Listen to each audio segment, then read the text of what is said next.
ہزاروں سال پہلے کی بات ہے۔ یہ زمین بالکل ویران تھی، نہ انسان، نہ شہر، نہ آبادیاں، صرف ایک ہی مخلوق یہاں آباد تھی، وہ تھے جنات۔ جنات کے قبیلے زمین کے کونے کونے میں پھیلے ہوئے تھے، مگر ان کے درمیان ہمیشہ لڑائیاں، جھگڑے، فساد اور خونریزی جاری رہتی تھی۔ پوری زمین میدان جنگ بن چکی تھی۔ یہ منظر اللہ رب العزت کی بارگاہ میں پیش ہوا تو اللہ تعالیٰ نے فیصلہ فرمایا، زمین کو اس فساد سے پاک کر دیا جائے۔ فرشتوں کو حکم دیا گیا، وہ بڑے بڑے لشکروں کی صورت میں زمین پر اترنے لگے اور جنات پر زبردست حملہ کر دیا۔ جنات نے مقابلہ کرنے کی کوشش تو کی، مگر اللہ کے حکم کے سامنے وہ بے بس ہو چکے تھے۔ اس حملے میں بے شمار جنات ہلاک ہوئے، اور جو بچ گئے وہ پہاڑوں، جنگلوں اور دور دراز جزیروں میں چھپ گئے۔ انہی جنات میں ایک نہایت ہی نیک اور عبادت گزار جن تھا، جس کا نام تھا عزازیل۔ عزازیل باقی جنوں سے مختلف تھا، وہ فساد سے بالکل الگ رہتا اور دن رات عبادت کرتا رہتا تھا۔ جب فرشتے جنات کے خلاف لڑنے آئے تو عزازیل نے کھل کر فرشتوں کا ساتھ دیا۔ فرشتے اس کی عبادت اور اخلاص سے بہت امپریس ہوئے۔ جب جنگ ختم ہوئی تو وہ اسے اپنے ساتھ آسمانوں پر لے گئے۔ اب عزازیل فرشتوں کی محفلوں میں رہنے لگا۔ وقت کے ساتھ ساتھ اس کا علم اور عبادت میں مقام بڑھتا چلا گیا، حتیٰ کہ اللہ تعالیٰ کے ہاں اس کا درجہ بہت بلند ہو گیا۔ مگر اسی دوران اس کے دل میں ایک خاموش خواہش نے جگہ بنانا شروع کی، کاش زمین کی خلافت مجھے عطا ہو جائے۔ وقت گزرتا جا رہا تھا، پھر ایک دن اللہ رب العزت کی طرف سے ایک اعلان ہوا، ایک ایسا اعلان جو سب کچھ بدل دینے والا تھا۔ اللہ تعالیٰ نے ارشاد فرمایا، میں زمین میں اپنا ایک خلیفہ بنانے والا ہوں۔ تمام مخلوقات میں ہلچل مچ گئی۔ سب کے ذہن میں یہی سوال تھا کہ زمین پر اللہ کا نائب کون ہوگا؟ فرشتے زمین پر اس سے پہلے جنات کا فساد دیکھ چکے تھے، تو انہوں نے حیران ہو کر اللہ رب العزت سے عرض کیا، کیا تو زمین میں ایسے کو خلیفہ بنائے گا جو فساد کرے گا اور خون بہائے گا؟ حالانکہ ہم ہر وقت تیری تسبیح اور پاکی بیان کرتے ہیں۔ اللہ تعالیٰ نے ارشاد فرمایا، میں وہ جانتا ہوں جو تم نہیں جانتے۔ دوسری طرف عزازیل یہ اعلان سنتے ہی بہت خوش ہوا۔ وہ بہت کانفیڈنٹ تھا کہ اللہ کے ہاں اس کا جو مقام ہے، اس لیے اب اس زمین کی خلافت تو اسے ہی ملنے والی ہے۔ لیکن پھر ایک ایسا واقعہ ہوا جس نے سب کو حیران کر دیا۔ اللہ تعالیٰ نے حضرت اسرائیل علیہ السلام کو حکم دیا کہ وہ زمین کے مختلف علاقوں سے مٹی جمع کریں۔ حضرت اسرائیل علیہ السلام نے پہاڑوں، میدانوں، ریگستانوں اور زرخیز زمینوں ہر جگہ سے تھوڑی تھوڑی مٹی جمع کی۔ یہ مٹی مختلف رنگوں کی تھی، کسی جگہ کی مٹی نرم تھی اور کسی کی سخت۔ اس مٹی سے اب اللہ تعالیٰ نے ایک نئی مخلوق تخلیق فرمانا شروع کی، انسان۔ جب پہلے انسان کی تخلیق مکمل ہوئی تو اس کا نام رکھا گیا آدم۔ پھر اللہ تعالیٰ نے ان میں روح پھونکی اور یوں انسانیت کی ابتدا ہو گئی۔ اب تمام مخلوقات کی نظریں حضرت آدم علیہ السلام پر تھی کہ ان میں کیا خاص بات ہے، وہ کیسے سب سے ڈیفرنٹ ہیں۔ اب اللہ رب العزت نے حضرت آدم علیہ السلام کو خاص علم عطا کرنا شروع کیا، ایسا علم جو اس سے پہلے کسی کو بھی نہیں دیا گیا تھا، نہ فرشتوں کو، نہ جنات کو۔ اب اس علم سے متعلق امتحان لینے کی باری تھی۔ اللہ تعالیٰ کی طرف سے فرشتوں اور حضرت آدم علیہ السلام کا امتحان لیا گیا۔ فرشتے کسی سوال کا جواب نہ دے سکے، جبکہ حضرت آدم علیہ السلام نے تمام سوالوں کے ٹھیک ٹھیک جواب دے دیے۔ اب فرشتوں پر بالکل واضح ہو گیا کہ انسان ان سے بہت سپیریئر ہے۔ انہوں نے اللہ رب العزت کے حضور عرض کیا، یا اللہ، ہم صرف اتنا ہی جانتے ہیں جتنا تو نے ہمیں سکھایا، بے شک تو ہی علم والا، حکمت والا ہے۔ اور پھر وہ دن آ گیا جب زمین کی خلافت کا فیصلہ کیا جانا تھا۔ مجلس میں تمام فرشتے اور عزازیل بھی موجود تھا۔ عزازیل کے دل میں انسان کے خلاف حسد کی چنگاری بھڑک رہی تھی، مگر اسے اپنی عبادت پر بہت ناز تھا، اور وہ سوچ رہا تھا کہ آدم تو بیچارہ مٹی سے بنا ہے اور میں آگ سے بنا ہوں، میں ہی یقیناً اللہ کے نزدیک افضل ہوں، خلافت تو مجھے ہی ملے گی۔ اور پھر اللہ تعالیٰ نے اپنا فیصلہ سنا دیا کہ زمین پر اس کا خلیفہ انسان ہوگا۔ عزازیل پر یہ خبر بجلی بن کر گری، وہ شوق میں چلا گیا، اس کی آنکھیں غم اور غصے کی وجہ سے سرخ ہو رہی تھیں۔ اب اللہ رب العزت نے تمام فرشتوں اور عزازیل کو حکم دیا، آدم کو سجدہ کرو۔ اللہ رب العزت کے اس حکم کے ساتھ ہی تمام فرشتے فوراً سجدے میں گر گئے، سوائے عزازیل کے۔ کسی کی مجال نہ تھی کہ اللہ کے حکم کا انکار کرے، مگر وہ بدبخت گردن اکڑائے غصے اور تکبر کے ساتھ کھڑا ہوا تھا۔ دربار خداوندی میں سناٹا چھایا ہوا تھا۔ اللہ تعالیٰ نے پوچھا، تجھے کس چیز نے روکا کہ تو سجدہ نہ کرے جب میں نے تجھے حکم دیا؟ ابلیس نے تکبر سے جواب دیا، میں اس سے بہتر ہوں، تو نے مجھے آگ سے پیدا کیا اور اسے مٹی سے۔ اللہ رب العزت نے نہایت جلال سے فرمایا، نکل جا یہاں سے، تجھے یہ حق نہیں کہ یہاں تکبر کرے، یقیناً تو ذلیلوں میں سے ہے۔ اب وہ عزازیل ابلیس بن چکا تھا، مردود اور شیطان، مگر بجائے شرمندہ ہونے یا توبہ کرنے کے، اس نے اللہ تعالیٰ سے ایک حیران کن درخواست کی، مجھے قیامت تک مہلت دے دے، جس دن انسانوں کو قبروں سے اٹھایا جائے گا۔ اللہ رب العزت نے فرمایا، جا، تجھے مہلت دی گئی۔ لیکن ابلیس نے وہیں ایک اور اعلان کیا، جو کہ ایک چیلنج تھا، ایک سازش تھی۔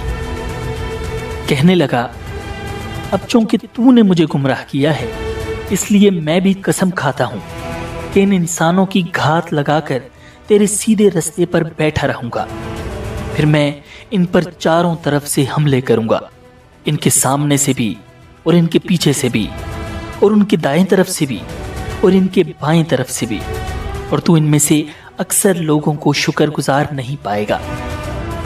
اللہ رب العزت نے نہایت جلال سے فرمایا، نکل جا یہاں سے ذلیل اور مردار ہو کر، ان میں سے جو تیرے پیچھے چلے گا وہ بھی تیرا ساتھی ہوگا، اور میں تم سب سے جہنم کو بھر دوں گا۔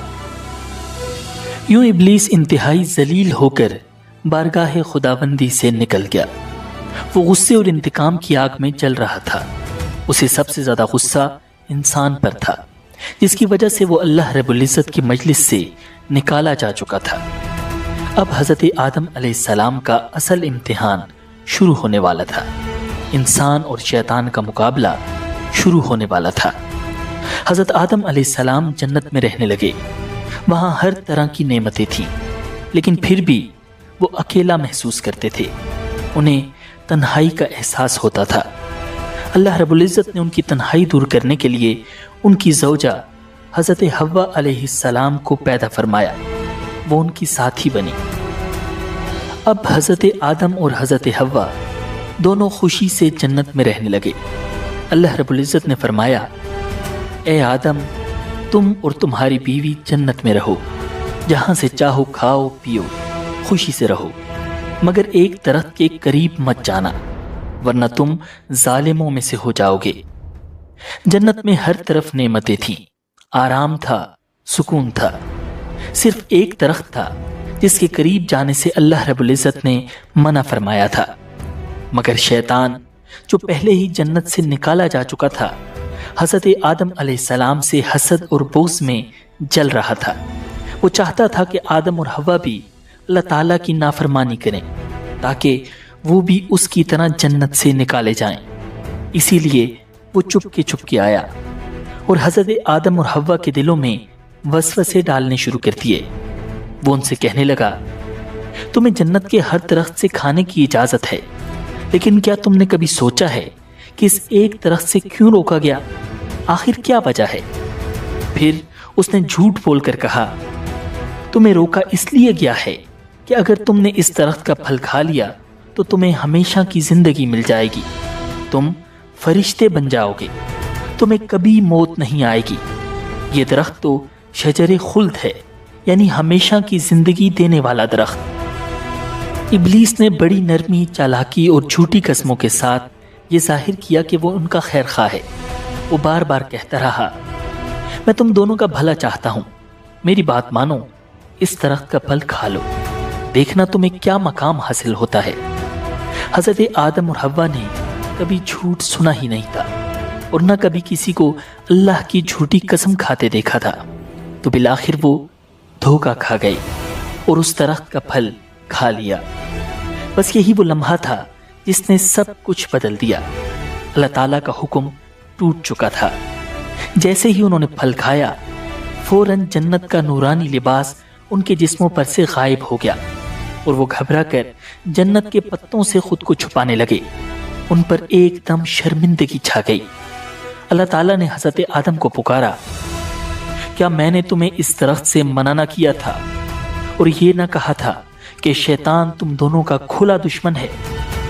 دونوں نے جب اللہ کی پکار سنی تو مارے خوف کے کانپ اٹھے۔ حضرت آدم اور حضرت حوا علیہ السلام بہت غمگین تھے کہ ان سے کیا گناہ ہو گیا، کیسے وہ شیطان کے دھوکے میں آ گئے۔ انہیں سمجھ نہیں آ رہی تھی کہ اللہ رب العزت سے معافی کیسے مانگے، مگر اللہ کی کریم ذات کو ان کی حالت پر رحم آ گیا اور اللہ تعالیٰ نے خود انہیں ایک خاص دعا سکھا دی، ربنا ظلمنا انفسنا وان لم تغفر لنا وترحمنا لنکونن من الخاسرین۔ اے ہمارے رب، ہم نے اپنی جانوں پر ظلم کیا، اگر تو ہمیں نہ بخشے اور ہم پر رحم نہ کرے تو ہم یقیناً خسارے والوں میں سے ہو جائیں گے۔ حضرت آدم اور اماں حوا نے یہ دعا مانگنا شروع کی تو اللہ تعالیٰ نے ان کی توبہ قبول کر لی اور یوں توبہ کا دروازہ ہمیشہ کے لیے کھل گیا۔